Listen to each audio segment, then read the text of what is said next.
Y a 10 años de la regulación del cannabis aquí en Uruguay, bueno, la Secretaría Nacional de Drogas fijó un cronograma que tiene previsto culminar con la presentación de un informe que de alguna forma dé cuenta de, bueno, cómo se evalúan los 10 años del desarrollo de esta ley, qué debería mejorarse, qué desafíos tiene por delante, qué logró, si logró objetivos, qué tiene que ver con, digamos, la política que se estableció en su momento. Bueno, para hablar de cómo está hoy lo que es la implementación de esta regulación en nuestro país, pero también para conocer sobre este estudio que se va a estar haciendo, contamos con la presencia de Héctor Suárez, él es coordinador del Observatorio Uruguayo de Drogas. Buenos días, bienvenido, Héctor. Muchas gracias. Gracias por estar con nosotros para aclararnos un poquito, pues este es un tema que de alguna forma nos involucró a todos, nos puso en el mapa internacional, nos llevó a muchas dudas si estábamos haciendo bien, si no. ¿Qué es lo que hace primero que nada el observatorio y qué es lo que ha visto a lo largo de estos 10 años? Si bien el observatorio hablábamos que ya tiene más de 20 de su creación, ¿verdad? Correcto. Sí, el objetivo o la misión del Observatorio Uruguayo de Drogas es proporcionar evidencia científica a la Junta Nacional de Drogas para guiar estas políticas públicas sobre drogas, donde la regulación del cannabis es solo una parte, ¿no? Entonces, pero lo que nosotros tenemos que hacer cotidianamente, para decirlo simple, es producir y obtener evidencia científica de diferentes fuentes para poder darle al decisor político elementos para que no vaya ciegas con sus políticas, ¿no? Como tú decías antes, cuando se genera la ley de regulación del cannabis, ya hace 10 años, en su contexto también se generó evidencia científica para ver de qué forma se podía instrumentar o de la mejor manera que se podía instrumentar, dadas las condiciones de hace 10 años. Lo que nosotros proponemos ahora, la que Secretaría se propone ahora y nos encomienda, es decir, bueno, pasaron 10 años, tenemos otro contexto, tenemos todo un aprendizaje de estos 10 años y tenemos que revisar los resultados, y esos resultados son acordes con la teoría que sustentaba esta forma de regulación, y si además si fueron implementados de la forma correcta. En base a eso, uno después puede hacer las propuestas de valor de mejora, si es que hay algo que mejorar, de la regulación. En estos años que el observatorio viene monitoreando precisamente la implementación de todas las políticas en relación al cannabis que viene llevando adelante el país, y más allá de este estudio profundo, pormenorizado, con expertos internos y también algunos externos que ustedes van a estar desarrollando esta investigación, esta evaluación, pero ¿qué hallazgos han tenido en estos 10 años que puedan ser destacados hoy, Héctor? Sí, había una serie de hipótesis sobre lo que podría ocurrir con la implementación de la regulación.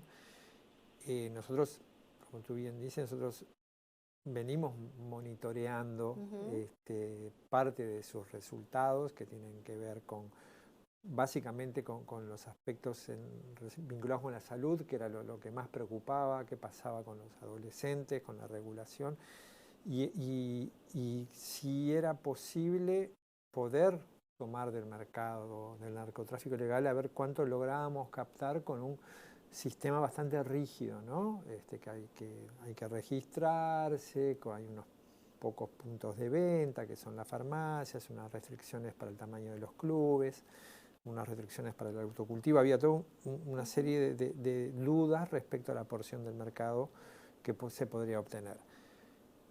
La primera conclusión que respecto a las prevalencias de consumo, o sea, a las tasas de consumo que tiene la población, en la población general, hasta el 2018 la ley no influyó en el sentido de que siguió la tendencia creciente que venía teniendo desde el 2001. Vamos a ver ahora que parte de este análisis va a ser la encuesta en población general, que estamos en este momento haciendo el campo con el INE, y ahí vamos a ver si eso, después del 2018, eso creció más. En población adolescente siguió la tendencia creciente hasta el 2016, y a partir del 2016 sigue en el mismo nivel, es decir, no creció, que llegó en su meseta. Entonces, lo que estamos concluyendo hasta el momento es que no afectó significativamente las prevalencias de consumo. tampoco el cambio de composición de la sustancia, con un cannabis más potente con respecto al THC, que también se podía presumir un mayor número de usuarios problemáticos, sobre todo en adolescentes. Todavía eso no hay evidencia que eso hubiera resultado. Sobre la porción de mercado, estrictamente, hoy estamos cerca de los 87.000 personas que por sus diferentes canales están obteniendo el cannabis en forma legal. Significa aproximadamente un 30% de los usuarios, pero por sus prácticas de uso compartido, ese porcentaje crece por lo menos 6-7 puntos más. Pero también hay que tener en cuenta que la ley no pretendía llegar al 100%, porque el usuario ocasional, el que consumo de vez en cuando, como si no se registra y lo compra no tiene sentido que se registre, ni siquiera lo compra, lo obtiene del ámbito donde él va a consumir, es decir, amigos o en la práctica colectiva de consumo. Entonces, si vamos al consumidor habitual, al frecuente, esa demanda constante que son los consumidores habituales, ese porcentaje llegaría hasta el 50%. Con los datos, con las estimaciones que tenemos a partir del estudio de 2018. Ahora lo vamos a saber en 2024. Claro, muchos años, 2018. Nosotros igual hicimos una proyección de crecimiento del consumo. Ahí está. Igual lo hicimos. Ahora, cuando vemos el tema de, haber reducido lo que son las bocas de drogas y demás, ¿hay forma de poder establecer que digamos, este procedimiento que se ha implementado, como bien decías tú, con bastante rigidez, ¿verdad? Porque hay que inscribirse, hay que ir a una farmacia, o sea, no es algo anónimo, ¿no? ¿Habrá tenido impacto en esto de la venta de droga en nuestro país, viendo lo que vemos hoy en la prensa, que decimos, parece que cada vez hay más o se descubre más? Bien, el cannabis, si bien forma parte del negocio del narcotráfico, no es el negocio principal ni mucho menos. El negocio principal está con la cocaína y con la pasta base. Entonces, el pensar que iba a ser un golpe fuerte al narcotráfico es una hipótesis que no se probó, y te diría que no. Parecería que no, por lo pronto, ¿no? Porque es un negocio diferente el del cannabis. Lo que sí logró es separar los mercados, es decir, aquella persona que consume solo cannabis no está cometiendo un ilícito para su compra. Si tenemos 86.000 personas que no cometen un delito para obtenerlas, porque era un delito obtenerlas, no consumirlas. Sí, aparte de salir del círculo de la droga, ¿no? Claro. El poder salir del círculo de ir a una boca o un dealer, y hoy poder ir a una farmacia y continuar su autocultivar, que ahí sí se notó un aumento de autocultivadores, ¿verdad? Por aquello que quizá generaba cierta seguridad, saber que si estoy registrado, justamente no cometo un ilícito. Igual los fenómenos más dinámicos han sido los clubes, que captaron a aquel consumidor más sibarita, que le interesaba la variedad y con un pegue, como se le denomina, más específico. Las farmacias es la comodidad de obtener la sustancia rápidamente y en cantidades que las podía manejar hasta 40 gramos, ¿no? Pero bueno, en el último año son 2 millones de transacciones que hubo en la farmacia, solo en la farmacia, que son ilícitos que no se cometieron. Claro. Entonces, en ese sentido, la ley funciona y funciona muy bien. Después, si el prensado paraguayo, que era el cannabis que se vendía mayoritariamente en Uruguay, se redujo a la quinta parte, ¿no? Entonces, se formó un mercado gris de cogollos también, es decir, de las flores de producción nacional, digamos, ¿no? Pero ya no es competitivo ese cannabis, que sigue habiendo, pero en cantidades mucho menores a las que había antes. Bien, va a ser muy interesante conocer estos estudios, porque de alguna forma ponen blanco sobre negro en esto de, qué efecto ha tenido, quizá, y luego evaluar si ese efecto que tuvo ha valido la pena todo lo demás que implica el implementar y continuar con esta política, pero sobre todo hacia dónde tiene que ir, porque ir para atrás sería como un retroceso realmente, porque hay algunos elementos que quedan claros en lo que usted acaba de decir, ¿no? Sí, no creo que que existe una marcha atrás con el plan de regulación, y de hecho el mundo está tendiendo a regular el cannabis. Ahora ese camino lo inició Europa con mucho más fuerza.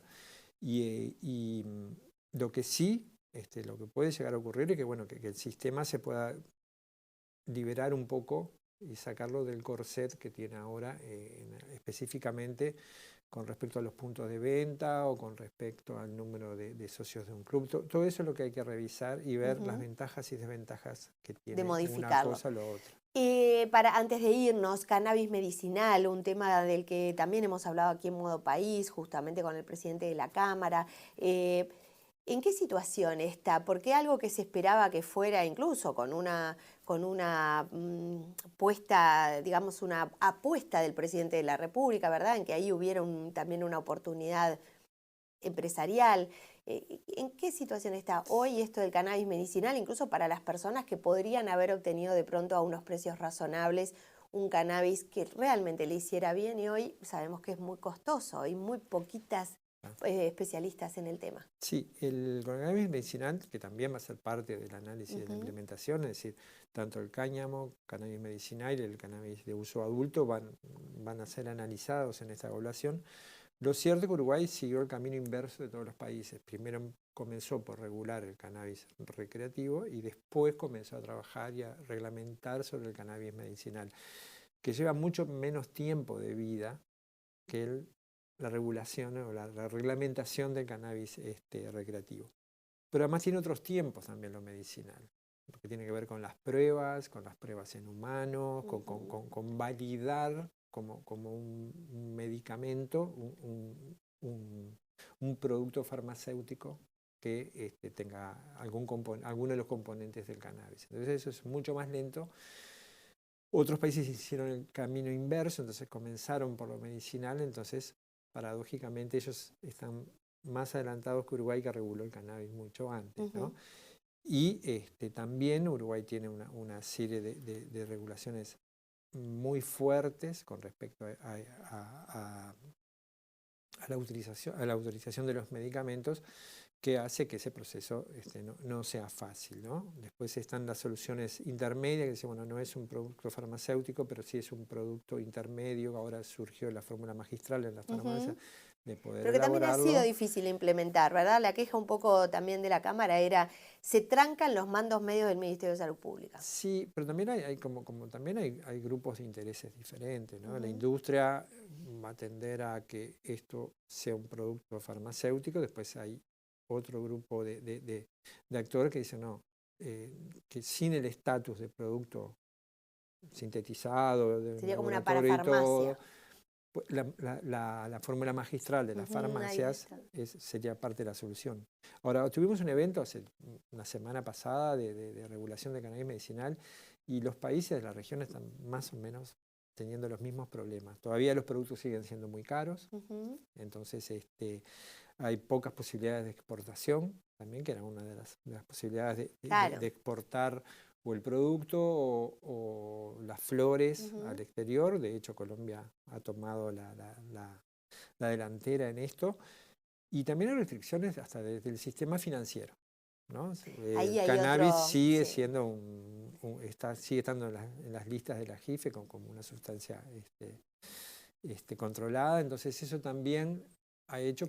Pasó en lo recreativo también. Expliquemos, para financiar este tipo y participar de este tipo de inversiones. Para operar. Es decir, las farmacias en su momento... dejarles hacer las transacciones. Exacto. Era toda una sigue siendo claro, complejo. Hay un montón de limitaciones que tienen los propios, por las propias matrices, incluso muchas en Estados Unidos, Europa. Entonces, mientras eso allí no esté regulado... Exacto.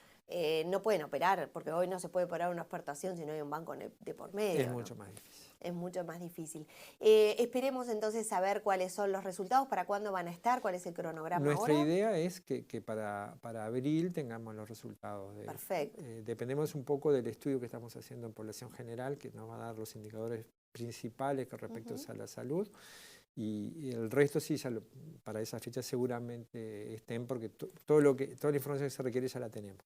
Fenomenal. Así que en abril esperemos tener noticias y ahí ver, bueno, para dónde va el país en ese sentido. Muchísimas gracias. Estuvimos entonces con Héctor Suárez, él es el coordinador del Observatorio Uruguayo de Drogas.